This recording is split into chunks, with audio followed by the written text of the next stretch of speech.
오늘 우리에게 주시는 하나님의 말씀은 이사야서 31장 4절에서 6절까지 말씀입니다. 여호와께서 이같이 내게 이르시되 큰 사자나 젊은 사자가 자기의 모기를 움키고 으르렁거릴 때에 그것을 치려고 여러 목자를 불러왔다 할지라도 그것이 그들의 소리로 말미암아 놀라지 아니할 것이요 그들의 떠둠으로 말미암아 굴복하지 아니할 것이라. 이와 같이 나 만군의 여호와가 강림하여 시온산과 그 언덕에서 싸울 것이라.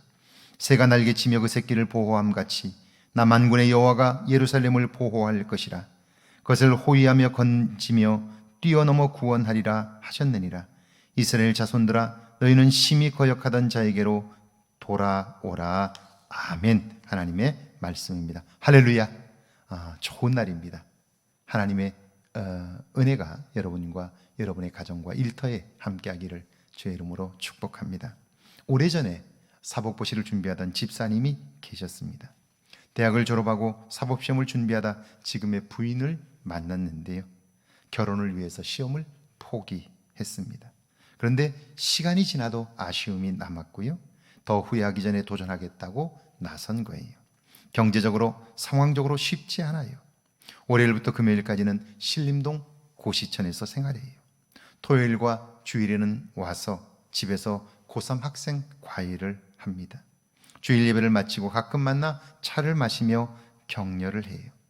그때마다 그 집사님은 제게 어려운 이야기들을 합니다. 책을 놓은 지가 너무 오래되어서 참 어렵습니다. 젊은 친구들과 경쟁한다는 것이 쉽지 않습니다. 그 자체가 스트레스입니다. 그렇게 얘기를 해요. 충분히 그분의 이야기를 들어줘요. 그리고 틀림없는 사실들이죠. 얼마간 이야기를 들어주다가 제가 집사님에게 웃으면서 한마디 해주었습니다. 집사님, 지금까지 공부하면서 혹시 100등 해보신 적 있습니까?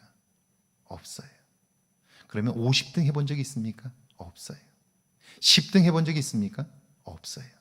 그래서 제가 웃으면서 이렇게 얘기해 줬어요. 그럼 뭘 걱정하시냐고. 지금까지 100등도 한번 안 해봤는데 이번 시험에서 300등만 하면, 그 안에만 들면 합격하는데 뭘 그렇게 걱정하느냐고 그랬더니 집사님이 웃으셔요. 그렇습니다. 상황을 보면 어려워요. 힘들어요. 그런데요, 힘들어 한다고 해서 그것이 결과에 좋은 영향을 미치지는 못해요. 그렇다면 생각을 바꿔야죠. 마지막까지 내가 힘이 될 수 있는 생각, 마지막까지 견고하게 흔들리지 않고 갈 수 있는 생각, 그 생각을 붙들어야죠.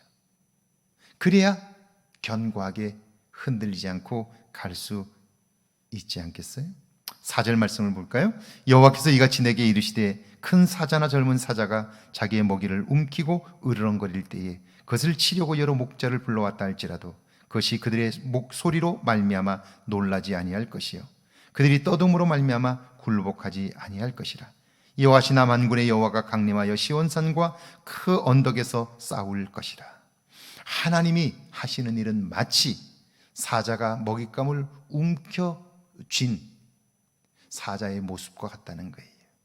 양우리에 양을 한 마리 움켰을 때 목자들이 소리를 지르고 막대기로 그를 쫓으려고 하죠. 내가 혼자 안 될 것 같으면 다른 목자들을 불러서 합세해서 그를 쫓으려고 하지만 사자는 결코 겁을 내지 않아요. 마찬가지로 하나님이 그렇다 하는 거예요.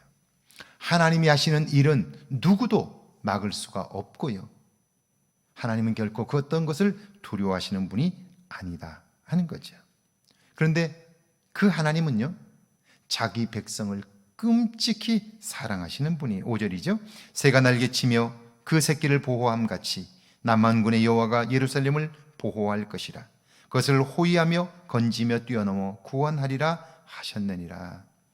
여러분, TV를 통해서 가끔 둥지에 새끼를 둔 어미의 돌봄을 본 적이 있습니다. 어미는 새끼를 위해서 매일 먹이 활동을 해요. 입 벌린 새끼들의 입에 골고루 하루 필요한 양식을 넣어줘요. 그러다가 위험이 닥치면 어미새는 목숨을 걸고 새끼들을 지킵니다. 우리를 향한 하나님의 사랑이 이와 같다 하는 거예요. 6절이죠. 이스라엘 자손들아 너희는 심히 거역하던 자에게서 돌아오라. 이스라엘 자손들아, 이 말씀은 내 백성들아 그런 이야기이죠. 그들은 하나님을 떠났고 잊었고 죄와 더불어 살았어요. 그러나 하나님은 한 번도 그들을 잊은 적이 없습니다. 이것은 마치 탕자가 아버지 집을 떠났지만 아버지는 그 아들을 한 번도 잊지 않은 것과 마찬가지예요. 그리고 오히려 자식이 떠났기 때문에 아버지는 더 안타까운 마음으로 그 자식을 기다리는 거죠. 하나님의 마음이 그런 거예요. 그러니까 우리가 살아가면서 실패를 경험하고 문제를 만나 넘어지고 자빠질 때에도 우리에게 소망이 있다면 그것은 우리의 능력 때문이 아니에요. 우리가 능력이 없기 때문에 그런 문제를 만나는 거예요. 그때에도 우리가 소망을 붙들 수 있는 것은 우리의 능력이 아니라 우리를 사랑하시는 하나님을 바라보기 때문이죠. 하나님이 우리 곁에 계시기 때문이에요. 그 하나님은 우리를 위해서라면 모든 것을 아끼지 않는 분이시기 때문이죠. 즉시 응답하시는 분이시기 때문이에요. 오늘도 그 하나님이 우리와 함께 동행하셔요. 그분을 의지함으로 여러분의 한계를 넘어서는 새로운 날들을 살기를 주의 이름으로 축원합니다. 함께 기도합니다. 하나님을 두려워하는 마음이 내 안에 있게 해달라고요. 하나님께로 온전히 돌아서게 해달라고요. 함께 기도합니다. 하나님을 두려워하는 마음이 내 안에 있게 하옵소서. 그래 하나님을 경외하게 하시고 하나님으로 내 삶에 도움 삼게 하시고 하나님을 의지하는 마음이 점점 더 커져갈 수 있게 하옵소서. 여전히 하나님에게서 멀어진 나 자신의 모습을 발견하게 하시고 하나님께로 온전히 돌이키게 하옵소서. 하나님의 기쁨 되어 살게 하시고 하나님 기뻐하시는 일들을 이루며 살게 하옵소서. 여호와의 은혜를 베푸시고 새롭게 하시는 하나님의 손길을 보게 하옵소서. 은혜를 베푸시고 하나님 기뻐하시는 일들을 이루기에 부족함이 없도록 역사하여 주옵소서.